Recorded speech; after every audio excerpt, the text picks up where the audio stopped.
입니다. 오늘 본문에 중요한 소재가 하나 등장하는데 향로입니다. 향로는 그 레위 사람들이 감당할 수 없고 반드시 제사장만 그 지성소로 가지고 들어가서 하나님께 드려야 하는 예배의 도구였습니다. 오늘 그 향로가 심판받은 후에 그 고라의 무리들이 땅에 꺼지고 또 250명의 지도자들이 향로를 준비했지만 하나님의 불이 내려서 다 죽었고 향로만 남은 것입니다. 이 향로는 거룩한 것일까요? 아닐까요? 네, 거룩한 거라고 하였습니다.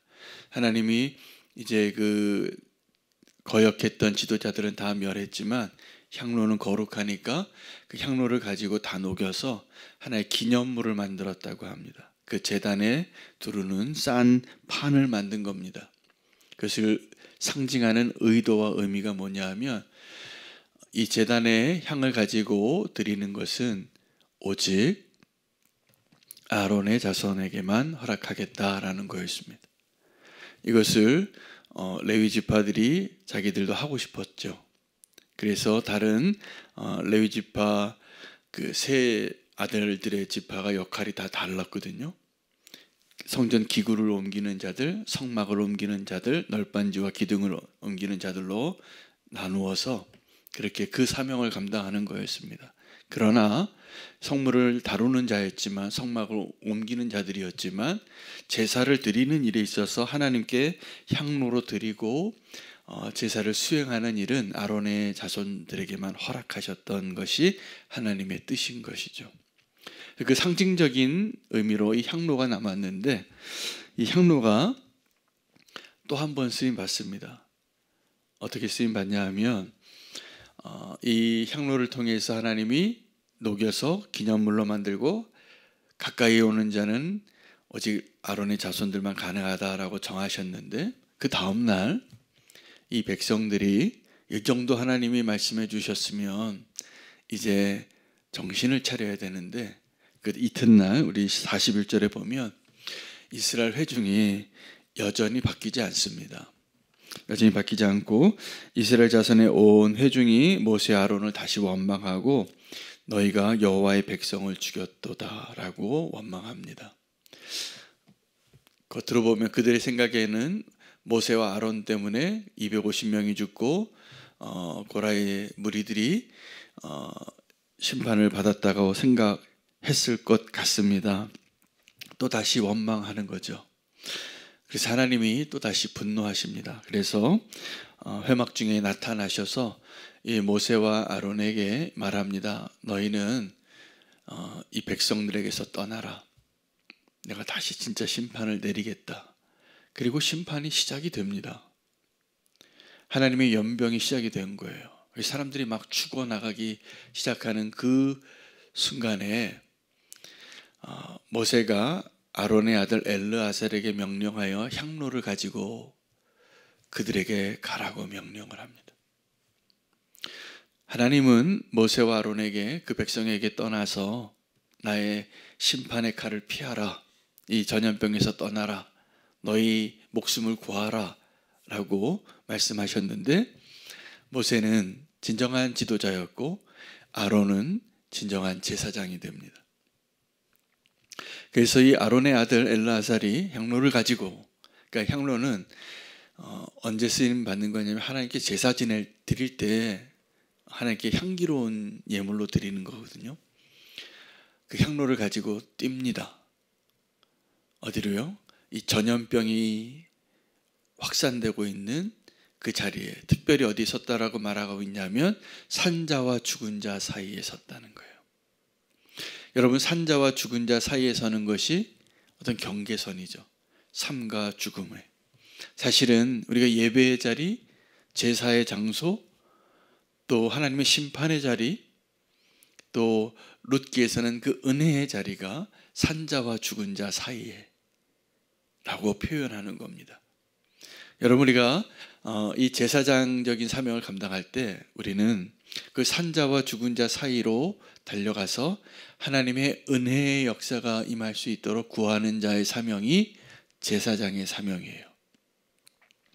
오늘 이 아론의 아들 엘르아살이 달려가서 하나님의 심판을 막습니다. 하나님께서 그 제사를 받으시는 것이죠.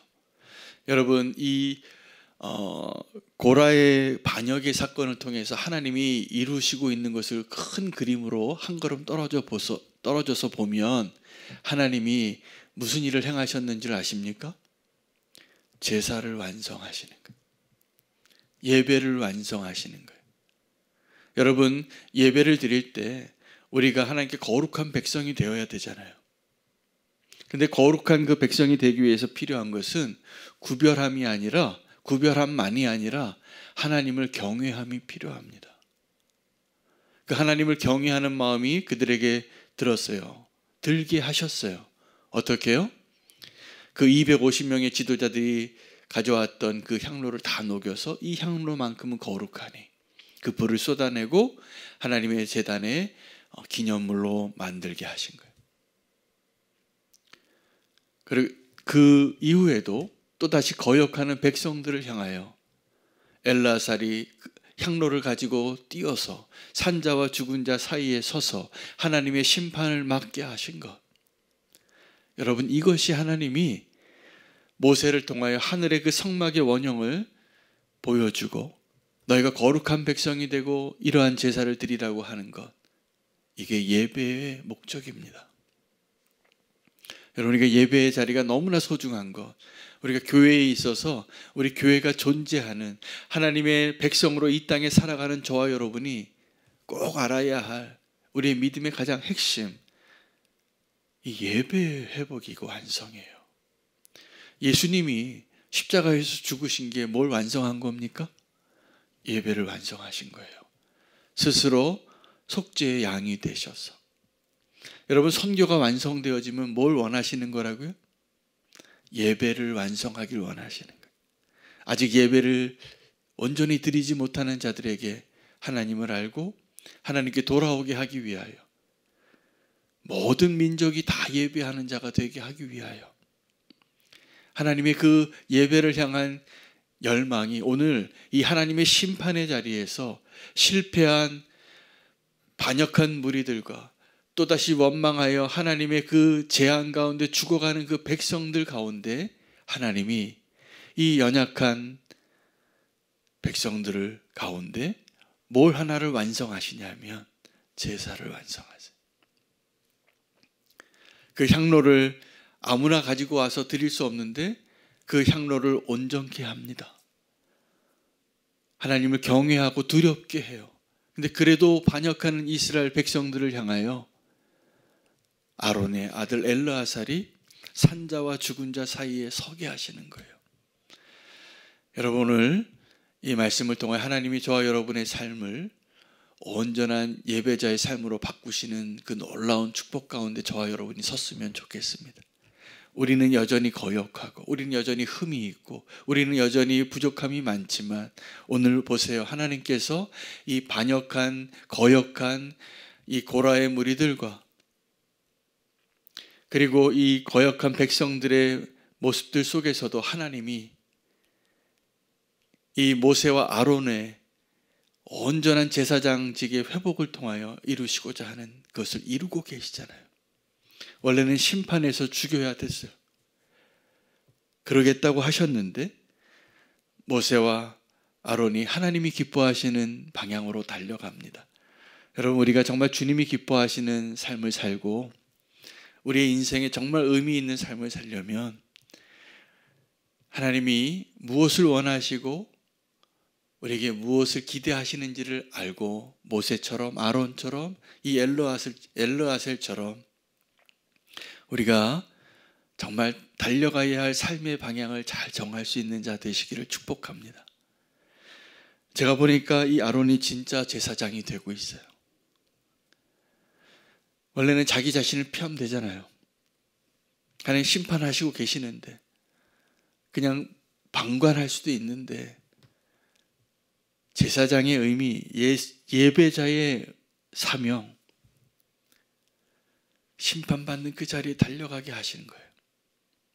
하나님이 심판을 멈추고 하나님이 원하시는 게 뭘까요? 하나님 심판하시기를 원하시는 하나님의 의도가 더 강할까요? 아니면 그들이 돌이켜서 하나님의 백성이 되고 회개하는 걸 하나님이 더 갈망하실까요? 네, 우리가 하나님께 돌아와서 회복하고 회개하고 하나님 백성 되는 걸 갈망하시는 것이죠. 모세와 아론이 그것을 알고 삶의 방향을 잘 정했습니다. 여러분, 우리의 삶에도 우리가 어디로 달려갈 것인가? 바울과 같이 끝까지 함께했던 데마가 마지막에 세상을 사랑해서 바울을 떠났다. 이건 정말 안타까운 일이에요. 우리가 나아가야 할 발을 잘 정해서 주님이 원하시는 그 자리에 설 수 있는 진정한 제사장의 사명을 감당하는 그곳으로 달려가는 엘르아셀이 되는 저와 여러분 되면 좋겠습니다. 예레미야가 자기는 살 수 있었습니다. 이 유다가 하나님이 원치 않는 방향으로 계속 결정하고 나아갈 때 바벨론 사신이 예레미야에게 말해요. 너는 보니까 이곳에 하나님의 말씀을 전하고 이 하나님의 반역한 백성들에게 이 바벨론 가라고 말하던 선지자였는데 우리가 너는 살려주겠다. 근데 예레미야가 자기가 살 수 있는 기회에 바벨론으로 가서 자기 한 인생은 허식할 수 있는 그런 기회를 포기합니다. 그리고 멸망당하는 그 유다와 함께 끝까지 가요. 그리고 하나님의 말씀을 전하는 선지자의 그 사명을 감당해요. 그리고 거기서 마지막을 맞이하지만 끝까지 하나님의 마음을 감당한 사람 아닙니까? 오늘 이 모세가 어떤 사람입니까? 이 아론이 어떤 사람입니까? 끝까지 하나님의 마음을 감당하는 사람이잖아요.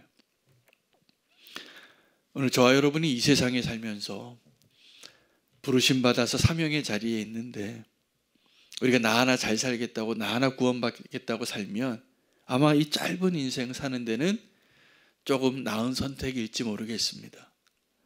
그러나 우리가 선택해야 할 방향, 그 부르심의 자리는 산자와 죽은 자 사이에 서서 거룩한 향로로 하나님을 기쁘시게 하는 제사장이 되는 거예요. 그럼 하나님의 심판이 멈춘 거예요. 14,700명이 죽습니다. 더 많이 죽을 사람들이 있었잖아요. 60만 명이 있었어요. 근데 이 제사장의 사명을 감당했던 아론의 아들 엘르아살이 급히 향로를 가지고 달려가서 하나님의 심판의 자리에 서서 진짜 제사장이 되는 거예요.